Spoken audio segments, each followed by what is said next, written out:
दसम वर्ग के प्यारे छात्र छात्राओं, आप लोगों को मेरा सुप्रभात। इससे पहले गद्य खंड में हम लोग 2 कहानियां पढ़ चुके हैं। चलिए आज मैं आपको ऑडियो वीडियो के माध्यम से स्पर्श की तीसरी कहानी तारा पामीरो कथा पढ़ाने जा रहा हूं। इस कहानी के लेखक लीलाधर मंडलोई जी हैं। आइए सबसे पहले हम लोग लीलाधर मंडलोई का परिचय जान लें। तो लीलाधर मंडलोई का जन्म 1954 ईस्वी में जन्माष्टमी के दिन, उस दिन भगवान कृष्ण का जन्म हुआ था।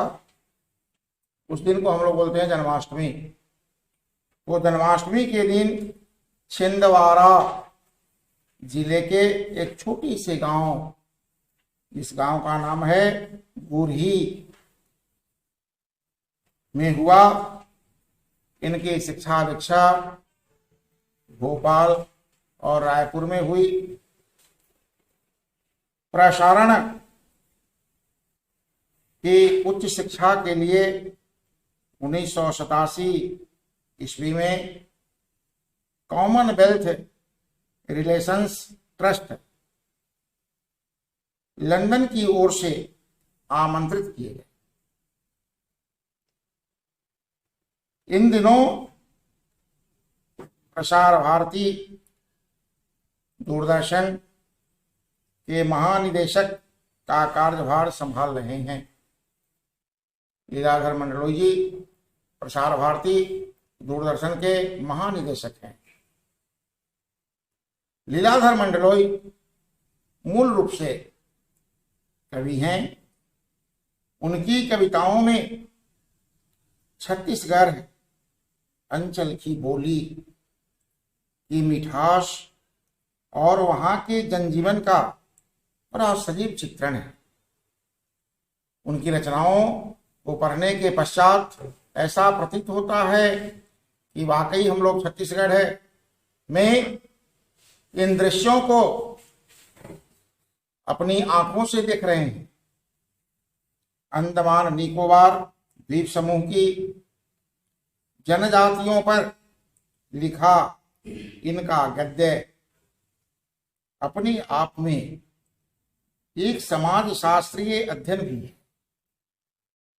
अंडमान निकोबार द्वीप समूह में वहां की जनजातियों पर आधारित जो इन्होंने कहानी लिखी, ये अपने आप में क्या है, एक समाज शास्त्रीय अध्ययन है। उनका कवि मन ही वह स्रोत है जो उन्हें लोक कथा, लोकगीत, यात्रा वृतांत, डायरी, मीडिया रिपोर्टाज और आलोचना लेखन की ओर प्रवृत्त करता है। वास्तव में ये कवि रहे हैं और इनका कवि मन ही साहित्य की अन्य विधाओं में इनकी लेखनी को अग्रसर करता है। ये चाहे वह लोक कथा हो, लोकगीत हो, यात्रा वृतांत हो, किसी प्रकार की यात्रा के उपरांत उस पर आधारित जो रचनाएं होती है वह क्या कहलाती है, यात्रा वृतांत। चाहे डायरी हो, मीडिया की बात हो या रिपोर्टाज हो, ये सब कुछ अपने कवि मन के कारण ही लिख पाए हैं। लीलाधर मंडलोई को रचना कर्म के लिए कई पुरस्कारों से सम्मानित किया गया। लीलाधर मंडलोई की प्रमुख कृतियां हैं घर घर घुमा, रात विरात, रात का सहचर शब्द है विराट, यह इनकी एक रचना है इस नाम से। मगर एक आवाज, देखा अनदेखा और काला पानी, ये सब इनके द्वारा रचित पुस्तकों के नाम हैं। आइए तारा बामीरो कथा पढ़ने से पूर्व हम लोग कुछ बातें समझ लें जो इस कहानी के लिए बहुत ही आवश्यक है। इस कहानी को समझने के लिए इन बातों को समझना बहुत जरूरी है। जो सभ्यता जितनी पुरानी है उसके बारे में उतनी ही ज्यादा किस्से कहानियां भी सुनने को मिलती है। वास्तव में जो जितना पुराना होता है उसकी कहानियां उतनी ही अधिक होती है। इससे जरूरी नहीं कि सचमुच उस रूप में घटित हुए हों जिस रूप में हमें सुनने या पढ़ने को मिलते हैं। वास्तविक घटना कुछ और होती है, लेकिन उस घटना को देखने के उपरांत जो लेखक कहानियां लिखते हैं उनके कुछ विचार भी होते हैं, कुछ उसमें रूपांतर होता है। इसलिए यह कोई आवश्यक नहीं कि जिस तरह की घटना हो कहानी भी उसी ढंग की हो, ऐसी बात नहीं है।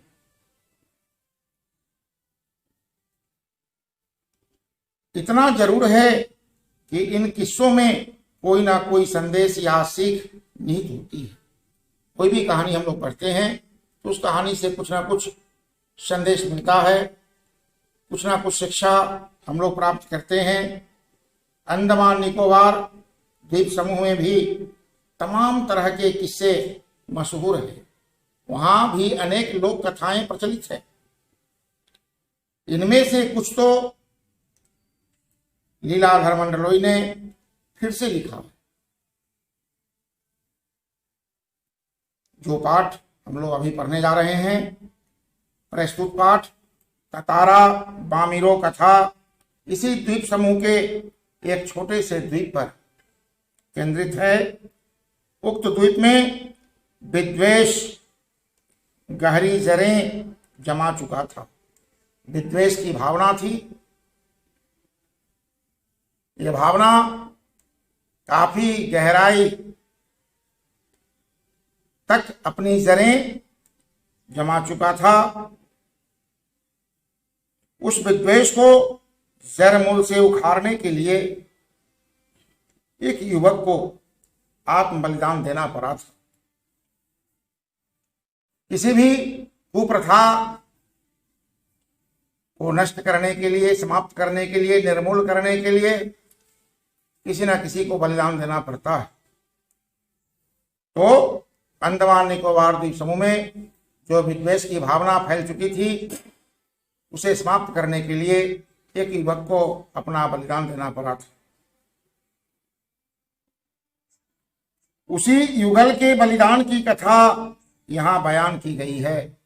युगल कहते हैं जोड़ा को। जैसे राम का युगल रूप सीताराम, कृष्ण का युगल रूप राधा कृष्ण, उसी तरह से तारा और बामीरो जो इस कहानी के क्रमशः नायक और नायिका हैं, उन्हें अंडमान निकोबार द्वीप समूह में प्रेम स्थापित करने के लिए अपना बलिदान देना पड़ा। उन्हीं के बलिदान की यह कहानी बयान करती है, यानी किस तरह वे प्रेम स्थापित करने के लिए आत्म बलिदान दिए। यह कहानी उसी का विस्तार में वर्णन हम लोगों के समक्ष करती है।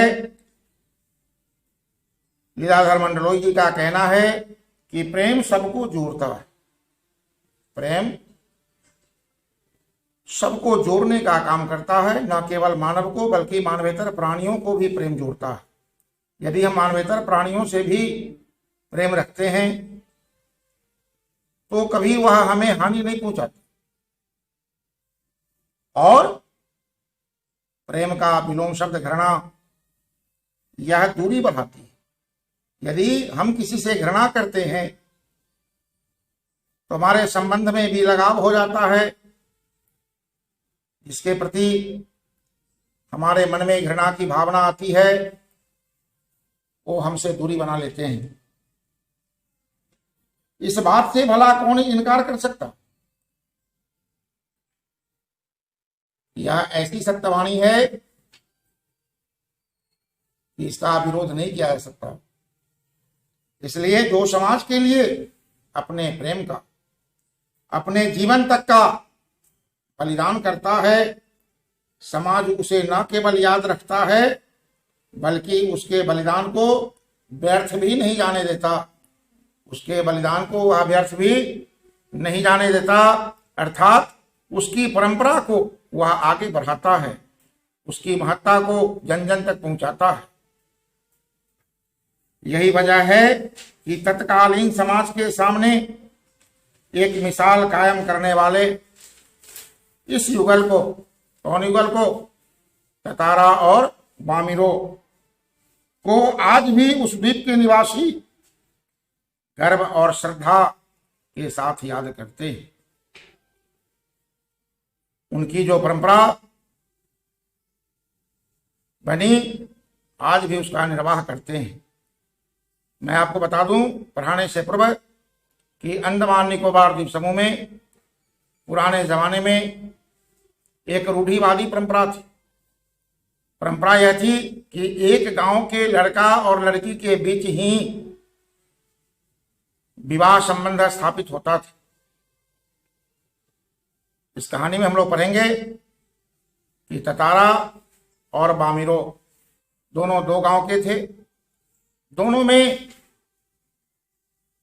प्रेम संबंध स्थापित हुआ, लेकिन गांव की रूढ़िवादिता के कारण दोनों परिणय सूत्र में नहीं बंध पाए। अंततोगत्वा दोनों को आत्मोत्सर्ग करना पड़ा, अपने जीवन का बलिदान देना पड़ा और इस परंपरा को तोड़ना पड़ा। बच्चों, चले अब हम लोग कहानी की ओर। ये थी इसकी भूमिका यानी पाठ प्रवेश। लीलाधर मंडलोई जी कहते हैं कि अंडमान द्वीप समूह का अंतिम दक्षिणी द्वीप है लिटिल अंडमान। अंडमान द्वीप समूह का अंतिम दक्षिणी द्वीप क्या कहलाता है? लिटिल अंडमान या पोर्ट ब्लेयर।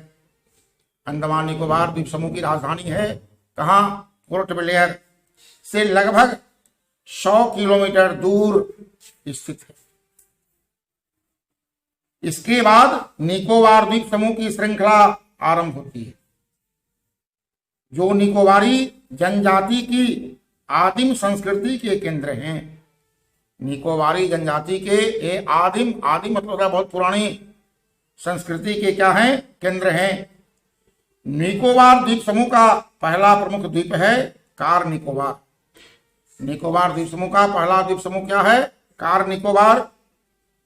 कार निकोबार जो लिटिल अंडमान से 96 किलोमीटर दूर है। कार निकोबार लिटिल अंडमान से कितनी दूरी पर है? 96 किलोमीटर की दूरी पर।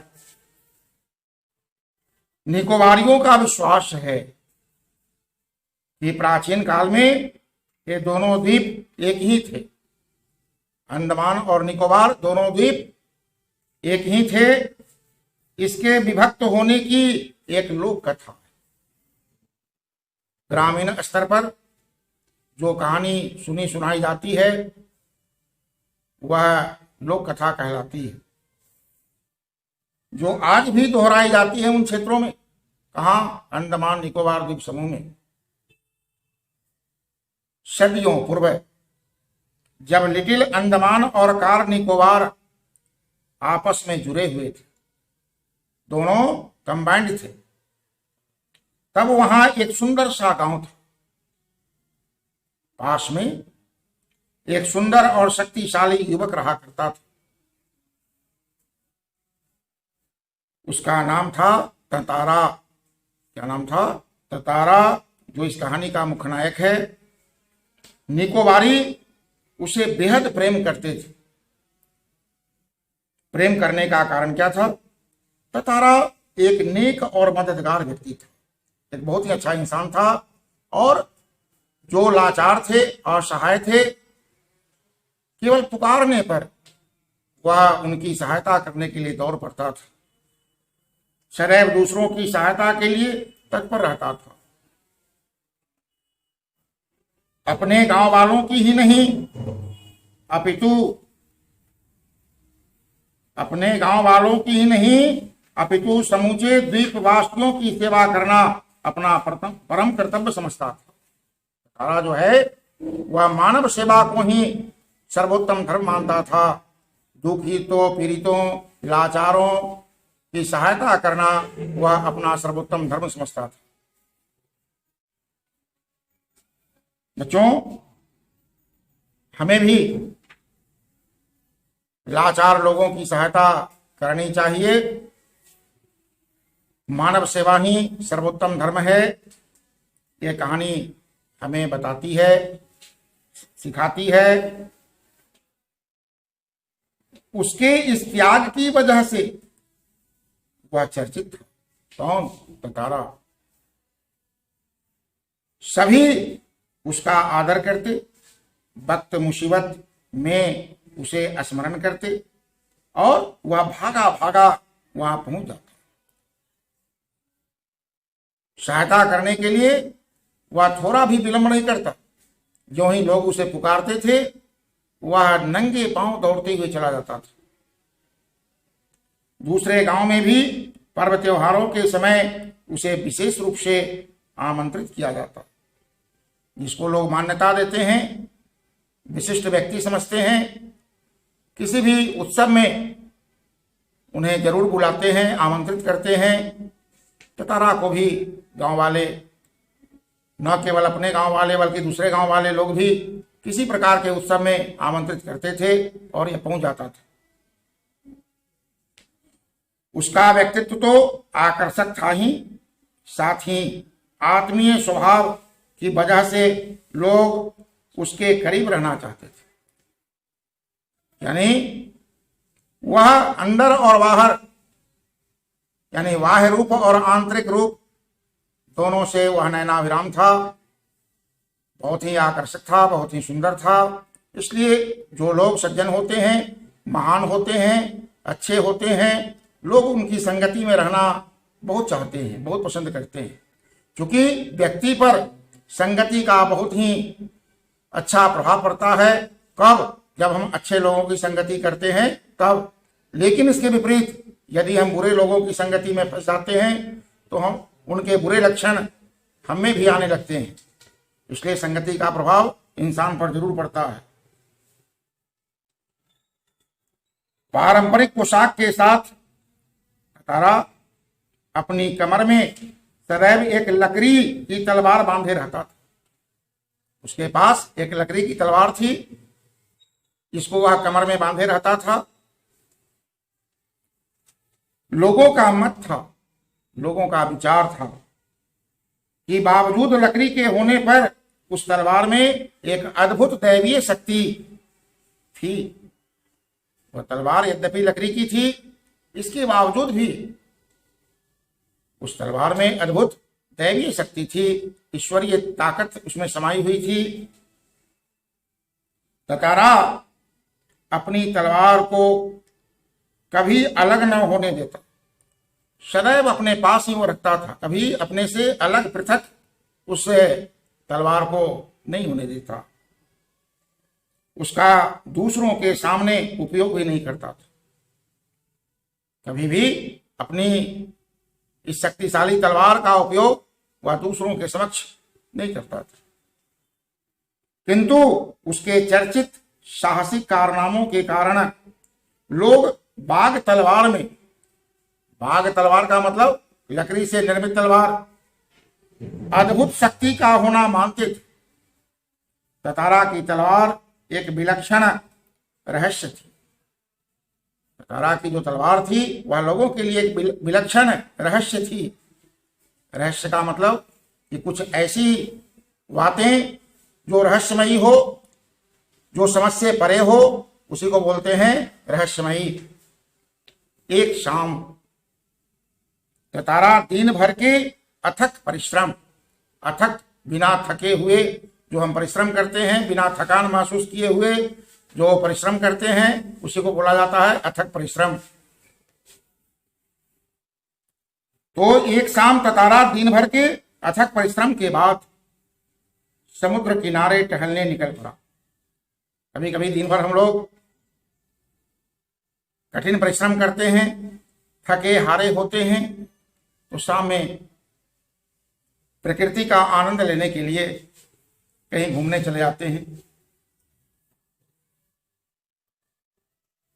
सूरज समुद्र से लगे क्षितिज तले डूबने की ओर था, यानी भगवान भास्कर अस्ताचल की ओट में छिपने ही वाले थे। समुद्र से ठंडी बयारें आ रही थी, समुद्र से ठंडी बयारें आ रही थी, यानी बहुत शीतल मंद पवन के झोंके समुद्र के किनारे से आ रहे थे। पक्षियों की सायंकालीन चहचहाहटें सनय सनय छिन्न होने को थी। हम लोग देखते हैं शाम के समय पक्षीगण अपनी आवाज में, जिसको हम लोग बोलते हैं चहचहाहट, कुछ संदेश देते हुए अपने अपने घोंसले की ओर लौट जाते हैं। तो लीलाधर मंडलोई जी जो इस कहानी के लेखक हैं, कहते हैं कि पक्षियों की चहचहाहटें धीरे धीरे छिन्न, छिन्न माने होता है कमजोर, धीरे धीरे कमजोर होती जा रही थी। उनका मन शांत था, उनका मन शांत था। किनका मन शांत था? तारा का। विचार मग्न तारा समुद्री बालू पर बैठकर सूरज की अंतिम रंग बिरंगी किरणों को समुद्र पर निहारने लगा, प्रकृति का आनंद लेने लगा। संध्याकालीन प्रकृति में जो परिवर्तन होता है उसका वह आनंद लेने लगा। तभी कहीं पास से उसे मधुर गीत गूंजता सुनाई दिया। लगा कि आसपास से कोई बहुत मीठी आवाज में गीत गा रही है। चूंकि लड़का और लड़की की आवाज लोग दूर से ही पहचान जाते हैं, वो मधुर गीत कोई लड़की गा रही थी, वो आवाज तारा को मिला।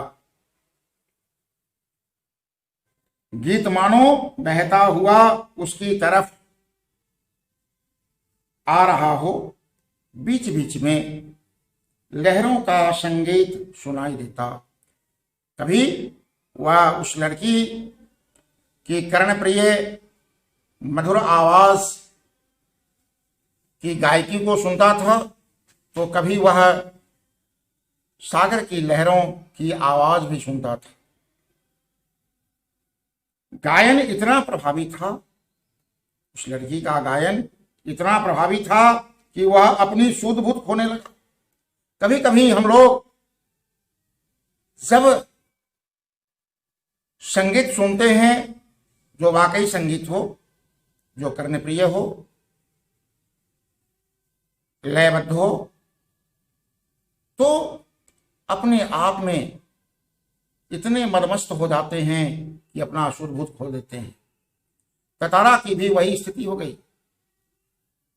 लहरों के एक प्रबल वेग ने उसकी तंद्रा भंग कर दी, यानी उसकी जो तंद्रा का यहां अर्थ है एकाग्रचित्त, एकाग्रचित्तता जो उसकी थी उसको वह क्या कर दी? भंग कर दी। चैतन्य होते ही, यानी सचेत होते ही, चैतन्य माने सचेत होना, सजग होना, वह उधर बढ़ने को विवश हो उठा जिधर से अब भी गीत के स्वर बह रहे थे। जहां से वो गीत की आवाज तारा को मिल रही थी, अनुमान लगाकर उस दिशा की ओर वह बढ़ने लगा। वह विकल सा उस तरफ बढ़ता गया। अंततः उसकी नजर एक युवती पर पड़ी जो ढलती हुई शाम के सौंदर्य में बेसुध एक टक समुद्र के देह पर डूबते आकर्षक रंगों को निहारते हुए गा रही थी। वह लड़की भी प्रकृति के अनुपम बदलाव का आनंद लेते हुए हृदय से आनंदित होकर कर्णप्रिय आवाज में गीत गा रही थी। उसे ज्ञात ही नहीं हो सका कि कोई अजनबी युवक, अजनबी का मतलब जिससे हमारी कोई जान पहचान न हो, उसे निशब्द ताके जा रहा है। तारा उसको देख रहा था। कैसे देख रहा था? निशब्द, यानी बिना किसी आवाज के। एकाएक एक ऊंची लहर उठी और उसे भिंगो गई। किसको भिंगो गई? उस लड़की को। इस लड़की का नाम हम लोग आगे देखेंगे, नाम है बामिरो, शीर्षक में ही है। वह हड़बड़ाहट में गाना भूल गई। समुद्र की लहरें जब उसको पूरे भिंगो गई तो वह हड़बड़ा गई और हड़बड़ाने के कारण अपना गाना भूल गई। कभी कभी हम लोग भी हड़बड़ाते हैं तो कुछ बातें भूल जाते हैं, फिर बाद में वह बात याद आती है। इसके पहले कि वह सामान्य हो पाती, नॉर्मल हो पाती, उसने अपने कानों में गूंजती गंभीर आकर्षक आवाज सुनी। कौन सुनी? बामिरो। वह आवाज किसकी थी? तारा की आवाज थी। क्या पूछा? तुमने एकाएक इतना मधुर गाना अधूरा क्यों छोड़ दिया? तारा प्रश्न किया बामिरो से कि तुमने एकाएक इतना मधुर गाना अधूरा क्यों छोड़ दिया? तारा ने विनम्रता पूर्वक कहा। उसकी आवाज में विनम्रता थी। अपने सामने एक सुंदर युवक को देखकर वह विस्मित हुई। बामिरो अपने सामने जब एक सुंदर युवक को देखी जिसका चेहरा नैनाभिराम था, एकाएक वह विस्मित हो गई।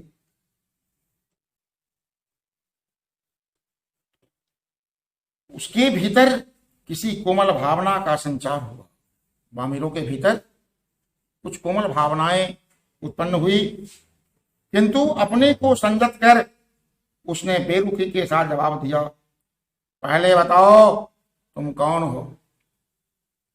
ये बेरुखी भरी आवाज, इस आवाज में कोई रस न हो, सुनने में कटु लगे। वह बेरुखी भरी आवाज में तारा से प्रश्न कर दी कि बताओ तुम कौन हो, और इस तरह मुझे घूरने और इस असंगत प्रश्न का कारण, तुम जो ये अनावश्यक प्रश्न मुझसे कर रहे हो, इसका कारण क्या है? अपनी गांव के अलावा किसी और गांव के युवक के प्रश्नों का उत्तर देने को मैं बाध्य नहीं। उस गांव की यह परंपरा थी कि कोई भी लड़की, उस गांव का युवक यदि कोई प्रश्न करता तो उसका उत्तर देने के लिए वह बाध्य होती, लेकिन दूसरे गांव का कोई युवक जो कोई प्रश्न करे, इसका उत्तर देने के लिए वह बाध्य नहीं थी। यह तुम भी जानते हो। बामिरो तारा से कही, यह बात तुम भी जानते हो।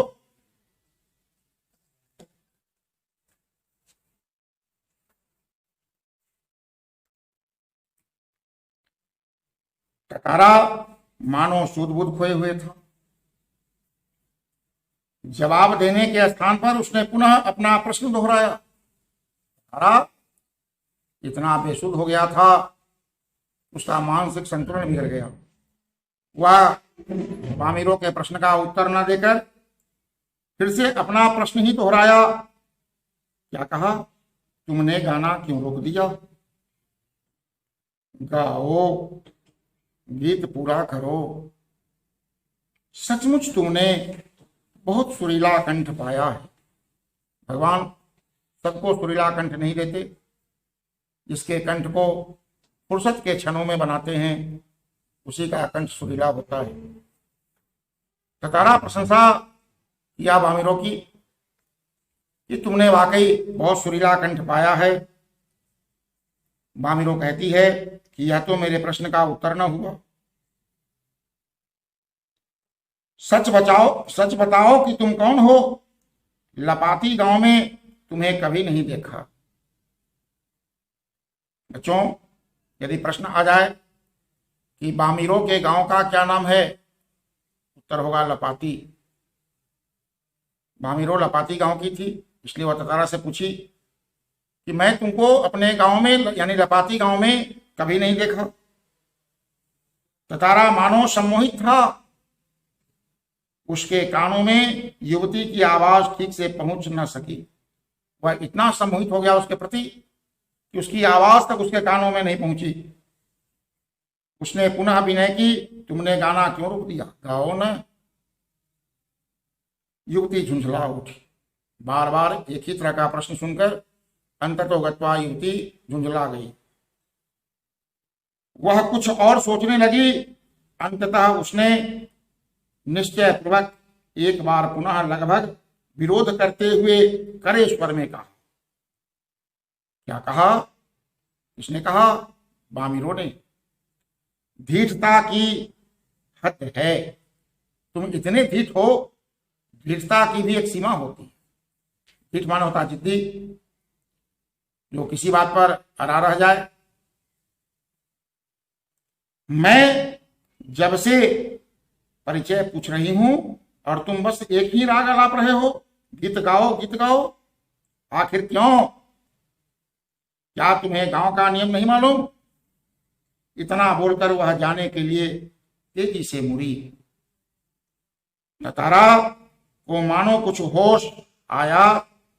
उसे अपनी गलती का एहसास हुआ। वह उसके सामने रास्ता रोककर मानो गिड़गिड़ाने लगा। गिड़गिड़ाना मतलब किसी बात के लिए अनुग्रह करना।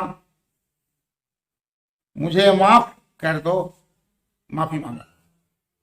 जीवन में पहली बार मैं इस तरह विचलित हुआ हूं। तुम्हें देखकर मेरी चेतना लुप्त हो गई थी। मैं तुम्हारा रास्ता छोड़ दूंगा, बस अपना नाम बता दो। ततारा ने विवस्था में आग्रह किया। उसकी आंखें युवती के चेहरे पर केंद्रित थी। उसके चेहरे पर सच्ची विनय थी। वा मी रो संगीतात्मक भाषा में वो अपना नाम बताई। इसको कैसे पढ़ा जाए? वा मी रो। एक रस घोलती आवाज उसके कानों में पहुंची। किसके कानों में? ततारा के। बामिरो, वा मी रो। वाह, कितना सुंदर नाम है।